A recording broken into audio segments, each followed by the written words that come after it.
जो इतिहास में जीते हैं वर्तमान नहीं जीतते, लेकिन इतिहास इस्तेमाल किया जाता रहा है टूल की तरह।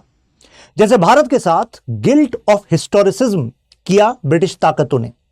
इसको कहते हैं एक प्रोमिनेंट स्कॉलर एडवर्ड सेड, यानी कि दूसरे के इतिहास को सेलेक्टिवली इस तरीके से इंटरप्रेट करो कि उसको अपने इतिहास में यानी कि अपनी रूट्स में गौरव ना दिखे। उसके बाद जो आप उसको दिखाएंगे, जो लिमिटेशन उसकी सोच पर बनाएंगे, वही लिमिटेशन उसके प्रेजेंट और फ्यूचर को गवर्न करेगी। तो वो कभी आपकी पावर को कंटेन नहीं कर पाएगा।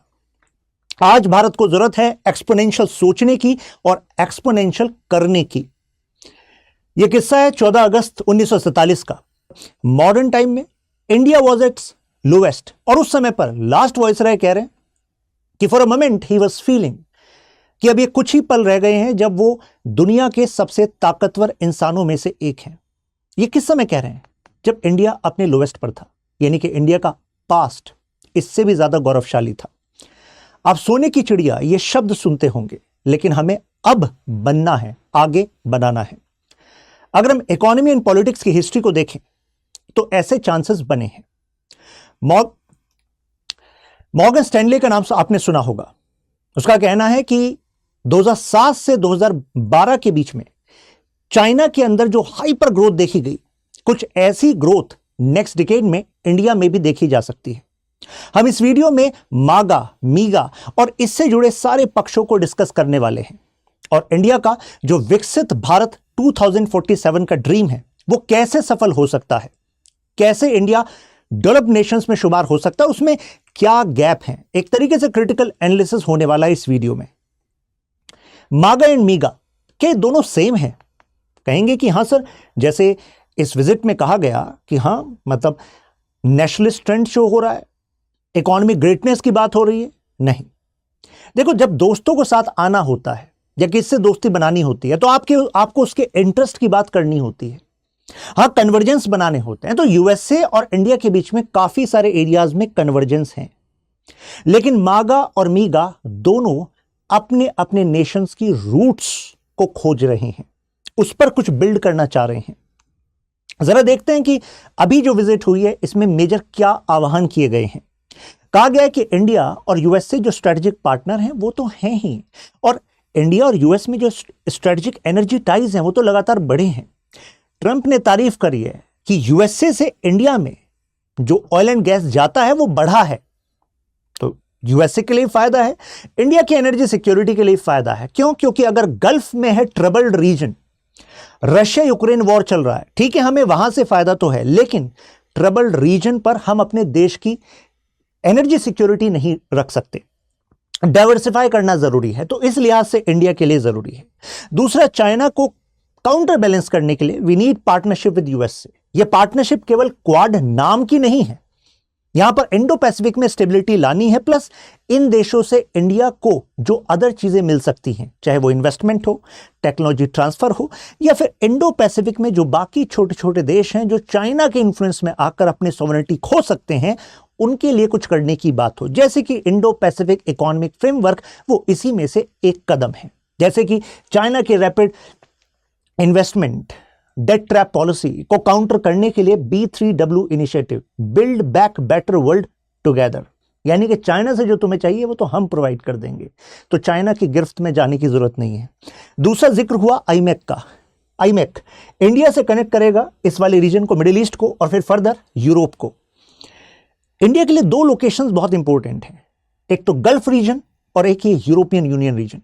यहां पर गल्फ को अपने आप को डाइवर्सिफाई करना है। उसको पता है कि अगले 50 साल की सोचें तो केवल ऑयल एंड गैस के एक्सपोर्ट पर बेस्ड इकोनॉमी वो नहीं रह सकते।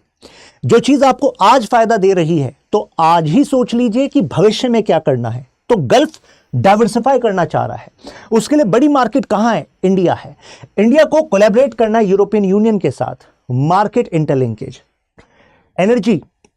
जैसे फॉर एग्जांपल इस समय इंडिया रिफाइनिंग कर रहा है ऑयल की, और वो यूरोप में भी भेजी जा रही है।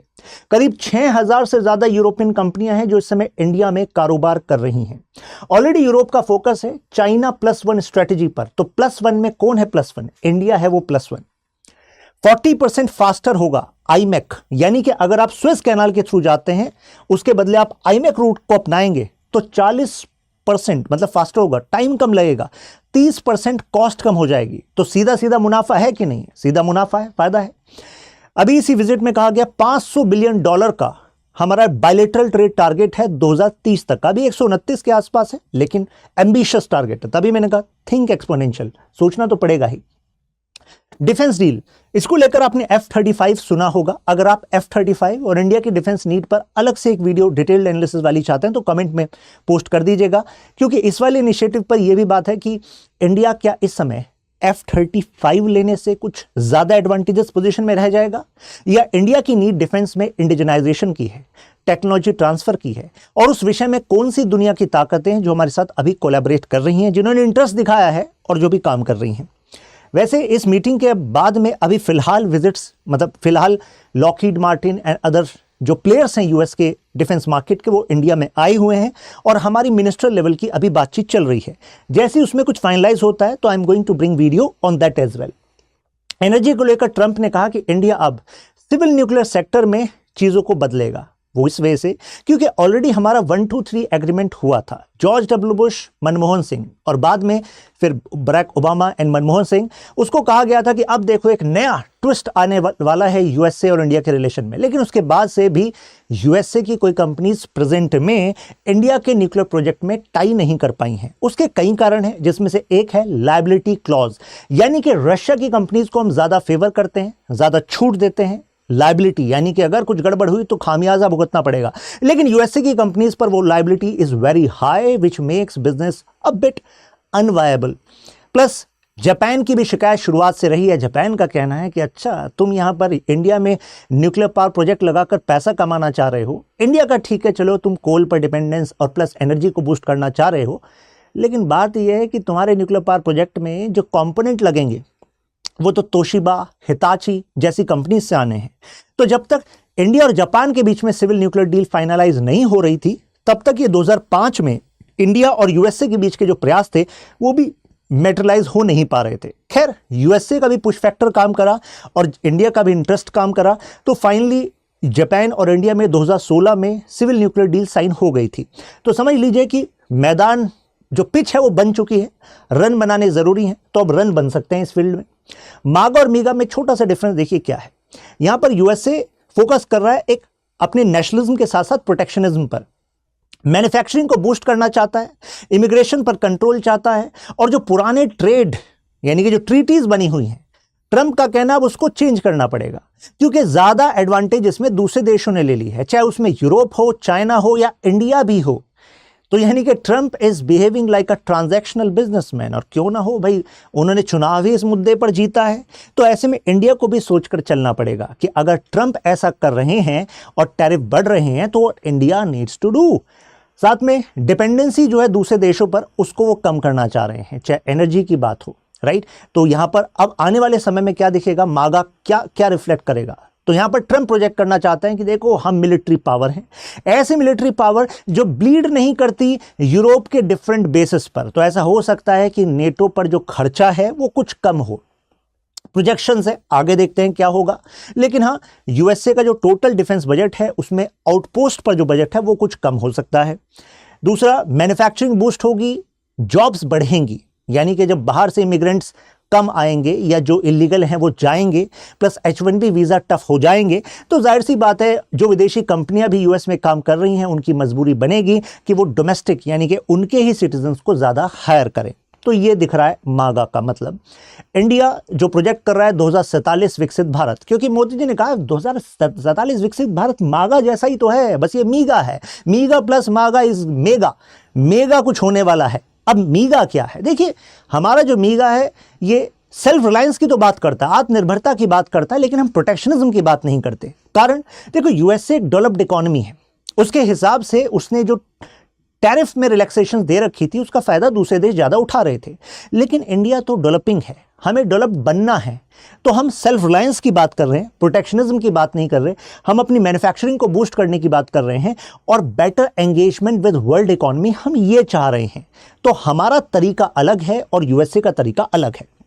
मीगा का टारगेट देखिए, 2047 में भारत की आज़ादी को हो जाएंगे 100 साल, तब हम 30 ट्रिलियन डॉलर की इकोनॉमी बन जाएंगे। ये हमारा टारगेट है। आप में से कितने लोगों को लगता है कि हाँ हम ये टारगेट अचीव करेंगे? नेगेटिव मत होइए, क्योंकि pessimism is in mind is going to get reflected everywhere. तो यानी कि हाँ, हमें क्रिटिकल पॉइंट भी पता होने चाहिए, लेकिन जब तक सोचेंगे नहीं तो करेंगे कैसे? जैसे लास्ट अगर मैं 11 ईयर्स की बात करूं तो इंडिया अभी आपको पता है कि 5th लार्जेस्ट इकोनॉमी है। हमने यूके को रिप्लेस कर दिया है। अब यहां पर ये इंटरनेशनल प्रोजेक्शंस हैं कि 2027 तक हम जापान और जर्मनी को भी रिप्लेस कर देंगे, हम इनसे भी ऊपर हो जाएंगे। देखते हैं आगे क्या होगा। वैसे यूएसए इस समय और कंसिस्टेंटली यूएसए दुनिया का लगभग क्वार्टर जीडीपी प्रोवाइड करता रहा है। जीडीपी यानी कि टोटल जो प्रोडक्शन है गुड्स एंड सर्विसेज का, आपकी इकोनॉमिक पावर, आपकी जियोपॉलिटिकल पावर बनती है। लेकिन यह भी कहा जा रहा है कि 2047 तक इंडिया डेवलप्ड होगा और 2060 तक यानी कि 2060 तक जो प्रेजेंट ट्रेंड अगर चलते रहे, अगर यूएसए ने कुछ री इन्वेंट ना करा व्हील को, और जो फ्यूचर की जियोपॉलिटिक्स या इकोनॉमी जिन इंजन्स पे चलेगी, उन इंजन्स पर यूएसए ने अपनी कुछ कंट्रोल रख लिया तो बात अलग हो सकती है। लेकिन अगर शेयर्ड डेवलपमेंट हो रहा है फ्यूचर की टेक्नोलॉजीज का, तो ऐसे में इंडिया 2060 तक यूएसए को भी बाईपास कर देगा। अगर आप में से कोई इस समय सोच रहा है कि यार अगले 5 साल में इंडिया से निकलते हैं और बाहर कहीं बिजनेस करते हैं, तो India is the land of opportunities. यहां पर पैसा बनेगा, यहां पर बिजनेस बनेंगे, यहीं पर कुछ गवर्नेंस के नए इनिशिएटिव्स आएंगे। जो सिविल सर्वेंट बनना चाह रहे हैं तो they need to adapt to the new ways of governance which are going to, you can say, आने वाले हैं जो फ्यूचर में। नाउ यंग पॉपुलेशन का एडवांटेज की बात करते हैं। देखिए, अगर मैं अंडर 30 की बात करूं तो अंडर 30 पॉपुलेशन इंक्लूडिंग वुमेन, तो 70% पॉपुलेशन ये है। तो यानी कि ट्रेमेंडस पोटेंशियल है कि नहीं? अरे जिस समय पर चाइना पीक कर चुका है अपने डेमोग्राफिक डिविडेंड को, यानी सबसे जवान जनसंख्या को पीक कर गया है, इंडिया उस एरिया में रैपिडली एक्सपेंड कर रहा है। 2030 तक दुनिया की सबसे जवान जनसंख्या, वर्किंग एज पॉपुलेशन इंडिया के पास होगी। तो 2030 हम 25 में तो खड़े ही हैं। डिजिटल रिवोल्यूशन देखिए, जैसे डिजिटल स्टैक की बात करते हैं जिसमें यूपीआई ट्रांजैक्शन भी आती हैं। एक रफ डेटा आपको प्रोवाइड करता हूं। जैसे ईयरली जो हमारे यहाँ ट्रांजैक्शंस हो रही हैं यूपीआई के through and other digital mediums के थ्रू, जिसमें आरटीजीएस, एनईएफटी एटसेट्रा सब आ जाते हैं, तो टोटल जो ट्रांजैक्शंस हैं वो इतनी हैं जितना वीजा कंपनी, जो अमेरिका की कंपनी और ग्लोबल लेवल पर मतलब उसकी पहुंच है, उसकी ग्लोबल लेवल की जो ट्रांजैक्शंस हैं इक्वल टू दैट ट्रांजैक्शन केवल इंडिया में होती हैं। भाई पॉपुलेशन भी इतनी बड़ी है, इकोनॉमी भी इतनी बड़ी है, प्लस एडवांटेज हुआ है कि जो डिजिटल ट्रांजिशन हुआ है तो इससे डिजिटल आईडीज भी बनी। आप कहेंगे सर आधार कार्ड बना लिया तो हमने क्या ही कर लिया? अरे क्या बात कर रहे हो आप? अरे आधार कार्ड बन गया तो इसकी वजह से बैंक अकाउंट कनेक्ट हो गया, तो इससे जो पिल्फरेज होती थी, यानी कि जो ब्लैक मनी की तरह पैसा निकलता था वेलफेयर स्कीम से, वो कुछ कम हुआ होगा कि नहीं हुआ होगा? क्या लगता है आपको कि कितना पैसा भारत ने बचा लिया होगा उस एवज में? एक एस्टिमेट आपको प्रोवाइड कर देता हूं, जीडीपी का 1.1%, दैट्स अ ह्यूज अमाउंट। करीब 1.1% of GDP is saved due to this transition to digital technologies. Biometric पर लोगों को लाना, बैंक अकाउंट से कनेक्ट करना और फिर वेलफेयर स्कीम्स इसी के थ्रू प्रोवाइड करना। 1.1% ऑफ जीडीपी सेव करने का मतलब है उस पैसे को हम road, infra and other activities में एंगेज कर पाए। जो फिस्कल डेफिसिट है उसको कुछ हद तक हम मैनेज कर पाए। ट्रांसफर मतलब क्यूआर कोड के थ्रू आज दूर से दूर इलाके में भी एक ब्रेड खरीदी जा सकती है, right. Plus formalisation of economy इससे बढ़ा है, टैक्स बेस इससे बढ़ा है, और जो डेटा है इसकी तो मतलब डेटा इज लाइक ऑयल, क्योंकि इसी के थ्रू आप गवर्नेंस के बेटर इनिशिएटिव्स ले सकते हैं, राइट। नाउ ये तो मैंने आपको डेटा जो अभी बताया। इंफ्रास्ट्रक्चर डेवलपमेंट की बात करिए, इंडिया ने एलोकेट किया लगभग $100 बिलियन खर्चा ऑन इंफ्रास्ट्रक्चर। $100 बिलियन इस वजह से क्योंकि यहां पर पब्लिक प्राइवेट पार्टनरशिप दोनों की हम बात कर रहे हैं, तभी जाकर ये हो पा रहा है। पिछले 3 सालों में $100 billion, it's a big amount. और इसको अगर हम पास से कनेक्ट करें तो करीब 54,000 किलोमीटर की हमने सड़कें बनाई हैं। तो ये तो आप भी मानेंगे पिछले 10 से 11 सालों में इसमें तो मेजर अचीवमेंट हुआ है, और ये उससे पिछले 10 सालों से अगर कंपेयर करें तो दुगना है। और किसी भी इकोनॉमी को अगर ग्रो करना है, क्योंकि इकोनॉमी इज कनेक्टेड टू, मतलब इकोनॉमी बेटर होगी तो भाई जॉब्स बढ़ेंगी, इकोनॉमी बेटर होगी तभी देश की तरक्की होगी, है कि नहीं। चाणक्य भी अपनी साप्तांग थ्योरी में कहते हैं कि कोश और जनपद ये आप किसी भी देश के 2 महत्वपूर्ण अंग हैं, तो दोनों को मजबूत करना जरूरी है। तो इसको कुछ मजबूती मिली है जो भारत को चाहिए। ग्रीन की बात करते हैं। देखिए, अगर ग्लोबल लेवल पर ग्रीन एनर्जी ट्रांजिशन हो रहा है, नेट जीरो की बात की जा रही है, तो उन कंपनीज के साथ, उन प्रोडक्ट्स के साथ ज्यादा यू कैन से कोलैबोरेशन होगा या डिमांड बढ़ेगी जो नेट जीरो की तरफ फोकस कर रहे हैं। इंडिया खुद भी ग्रीन की तरफ जा रहा है। हम नेशनल हाइड्रोजन पॉलिसी रखते हैं और ये इंटरनेशनल एनर्जी एजेंसी का कहना है कि इंडिया ग्लोबल लीडर बन सकता है रिन्यूएबल बैटरीज में। इंडिया ग्लोबली एक्सपोर्ट कर सकता है ग्रीन हाइड्रोजन। तो अगर ऐसा होगा तो करीब इंडिया $80 बिलियन के आसपास का रेवेन्यू बिल्ड कर सकता है। ये इंडिया में पोटेंशियल है, ये इंटरनेशनल एनर्जी एजेंसी कह रही है। ऑलरेडी हम थर्ड लार्जेस्ट प्रोड्यूसर हैं अगर हम रिन्यूएबल एनर्जी की बात करें, और टोटल हमारी इलेक्ट्रिसिटी नीड का हम 40% ऑलरेडी जनरेट कर रहे हैं। टेक में लीडर, अब ग्लोबल लेवल पे माना जाता है कि इंडिया टेक में कुछ नहीं ज्यादा कर पाया है। कितनी कंपनियां हैं भारत की जो ग्लोबल लेवल पर रिकॉग्नाइज्ड हैं?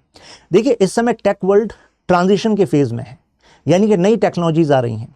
अगर मीडिवल से मॉडर्न की बात करो, मॉडर्न के डिफरेंट फेजेस को देखो, तो जिन देशों ने इस टेक्नोलॉजी की वेव को राइड किया है, उन देशों ने ताकत अपने पास करी है। तो अब इंडिया को भी चाहिए कि हमारे यहाँ के यानी कि top companies, they should become the global companies. तो वहां पर इंडिया को फोकस करना पड़ेगा।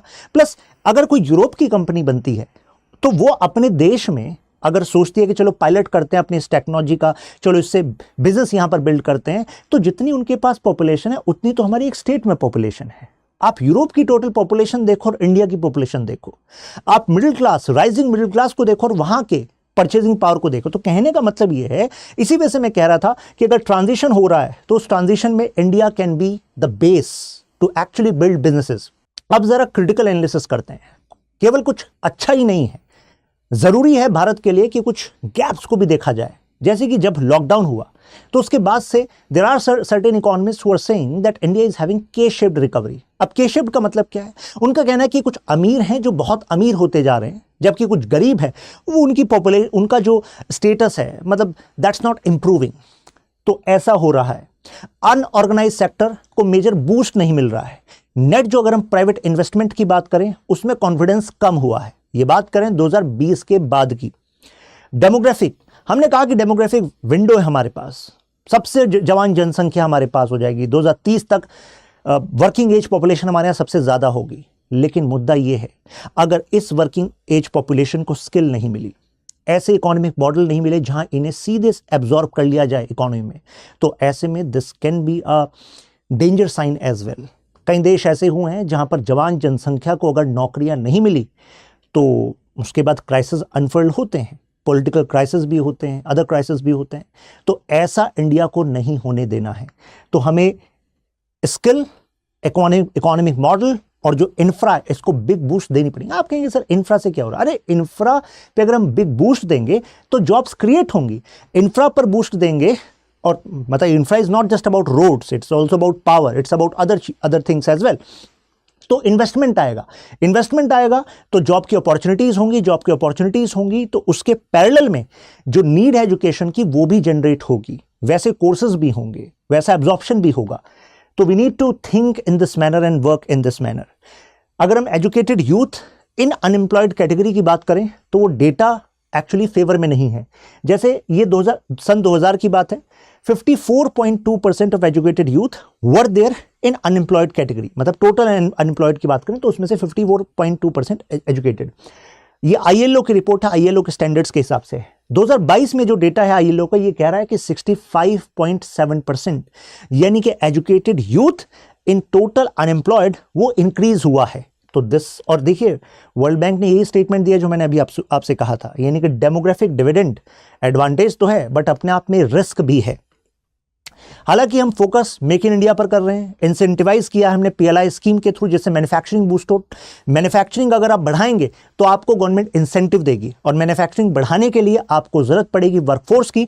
तो इंडिया इस पर काम कर रहा है। इलेक्ट्रॉनिक सेक्टर में बूस्ट करने के लिए हमने असेंबली प्लांट्स, आपके कंपनीज लाइक फॉक्सकॉन, आपका सैमसंग, इनकी फैक्ट्रीज को यहां पर स्टैब्लिश करवाया है।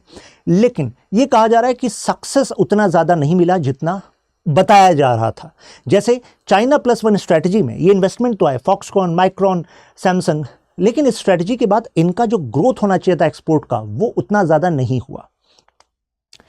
जैसे एक अंदाजा आपको देता हूं, करीब 40 लाख के आसपास कार जो मैन्युफैक्चर हो रही हैं इंडिया में, अगर हम चाइना के मॉडल से कंपेयर करें तो चाइना करीब 60 लाख के आसपास केवल एक्सपोर्ट कर रहा है। तो यानी कि अगर हमें एक्सपोर्ट करना है तो ऑटोमोबाइल कंपनीज को यहां पर इन्वेस्टमेंट के लिए अपॉर्चुनिटीज देनी पड़ेंगी, ईज वहां पर लाना पड़ेगा, एक्सपोर्ट डेस्टिनेशन इंडिया को बनाना पड़ेगा, उसके बाद ये जॉब्स भी प्रमोट होंगी। अब ये क्वेश्चन यूएस भी उठा रहा था कि why for example General Motors had to leave India, Ford had to leave India. क्या इसका फायदा केवल आपके महिंद्रा और टाटा को होगा, या फिर इससे अगर कंपटीशन बढ़ता है, तो कंपटीशन का रूल तो ये कहता है कंपटीशन बढ़ता है तो कस्टमर को बेटर प्रोडक्ट्स मिलते हैं, बेटर जॉब्स मिलती हैं। अगर मैन्युफैक्चरिंग यहां पर होगा तो इस पर इंडिया को सोचना पड़ेगा, काम करना पड़ेगा। प्लस प्राइवेट कंजप्शन एक्सपेंडिचर की बात करें, करीब 3% का राइज हुआ है। अगर प्राइवेट कंजप्शन एक्सपेंडिचर बढ़ता है तो मुझे बताइए डिमांड बढ़ती है ना इसका मतलब, और डिमांड बढ़ रही है तभी तो जॉब बढ़ेंगी। तो यानी कि इसको हमें फोकस करना पड़ेगा। ऑलरेडी जो रीसेंट बजट है उसमें आपने देखा होगा कि इनकम टैक्स की स्लैब को ऊपर रखा गया है, तो इससे डिस्पोजेबल इनकम पर एक पॉजिटिव इंपैक्ट होगा, जिससे कंजप्शन एक्सपेंडिचर बढ़ेगा। इसका रिजल्ट क्या आएगा हम देखेंगे। वैसे हमारे पास कुछ जो क्रिटिक हैं उसमें जैन डेरेस हैं जो फेमस इकोनॉमिस्ट हैं, दिल्ली स्कूल ऑफ इकोनॉमिक्स, और विरल आचार्य है जो इससे पहले आरबीआई में डेप्यूटी गवर्नर भी थे और अभी प्रोफेसर हैं स्टर्न स्कूल में। इन दोनों का कहना है कि नहीं देखो के शेप्ड रिकवरी हो रही है। लेकिन इसके काउंटर में जो पर्सपेक्टिव देते हैं, जैसे पनगरिया जी देते हैं, उनका क्या कहना है? उनका कहना है कि यार 2010-13 ये वाला टाइम देखो तो उस समय ग्लोबल लेवल पर जो कॉन्फिडेंस था इंडियन इकोनॉमी वो डाउन था। कितने सारे जो बिलियनर्स थे they were actually getting bankrupt. Twin balance sheet problem से इंडिया ग्रस्त था, यानी कि बैंकों की भी हालत खराब और हमारे जो जो बिजनेसमैन है उनकी भी हालत खराब। ट्विन बैलेंस शीट यानी कि बैंक की बैलेंस, अगर उनकी बैलेंस शीट खराब होगी तो वो लोन नहीं पे कर पाएंगे, तो बैंक की बैलेंस शीट खराब होगी। लेकिन एनपीए की प्रॉब्लम को काफी हद तक इंडिया ने रिजॉल्व किया है। ग्लोबल इन्वेस्टर्स का जो एक कॉन्फिडेंस है वो इंडिया में आया है। तो ये भी काउंटर पर्सपेक्टिव यहां पर दिया जाता है। नेक्स्ट डिकेड में अब देखिए ये पॉजिटिव बात आ रही है। मॉर्गन स्टैनले का कहना है कि नेक्स्ट डिकेड में India is going to on the path of hyper growth which China was 2007 से 12 के बीच में। तो ये पॉजिटिव बात कर रहे हैं। तो अल्टीमेटली हमें पता लगा है कि भाई इंडिया के पास इतनी सारी अपॉर्चुनिटीज है जैसे हमने बताई, लेकिन ये समय है उस पर काम करने का, इन लूपहोल्स को भी आइडेंटिफाई करने का। एक और अंदाजा देखिए जरा, currently less than 20% of Indian women are in workforce. तो कितना बड़ा पोटेंशियल हाथ से जा रहा है। लेकिन अगर वुमेन एम्प्लॉयमेंट पैरिटी भी हो जाए तो अल्टीमेटली जो इंडिया को बूस्ट मिलेगा, ये देखिए इंडिया एटलीस्ट 27% रिचर हो जाएगा। मतलब अगर विमेन एम्प्लॉयमेंट पैरिटी मिल जाए तो India will get more workers than EU has either gender, यानी कि ईयू के पास दोनों जेंडर के जो टोटल वर्कफोर्स है उससे ज्यादा वर्कफोर्स हमारे पास हो जाएगी अगर केवल हम जेंडर पैरिटी पर काम कर लें। तो जेंडर पैरिटी पर भी वी नीड टू फोकस। तो यानी कि अंत में हम कह सकते हैं कि देखो यूएसए के साथ इंडिया के रिलेशन इसी बात पर तय होंगे कि हम कितनी बड़ी अपॉर्चुनिटी उनके लिए बनते हैं, चाहे वो डिफेंस पार्टनर की तरह हो, चाहे ग्लोबल मार्केट की तरह हो, चाहे टेक्नोलॉजी के कोलैबोरेशंस हो। USA is siding with India on geo strategic point of view to counter balance China. क्यों? क्योंकि China can actually dent the US hegemony. लेकिन अभी आपने कुछ अपडेट्स अगर देखे हो तो यहां पर Trump was talking with Russia as well as China. आप उस समय को याद करिए जब Obama was saying that G2 is what world needs. G2 means क्या है? यानी कि यूएसए एंड चाइना, यानी कि ओबामा यूएसए एंड चाइना को एक साथ देख रहे थे। बाइडेन, ट्रंप, इनके मतलब बाइडेन के इससे पहले वाले और ट्रंप के का जो मतलब जो ट्रंप 1.0 था उस टाइम पर हमने देखा 16 से 20 में वहां पर एक नेगेटिविटी थी। यानी कि तब यूएसए को लग रहा था कि चाइना तो मतलब समझ लिए कि 21st सेंचुरी का पहला वंडर अगर कोई है तो चाइना है।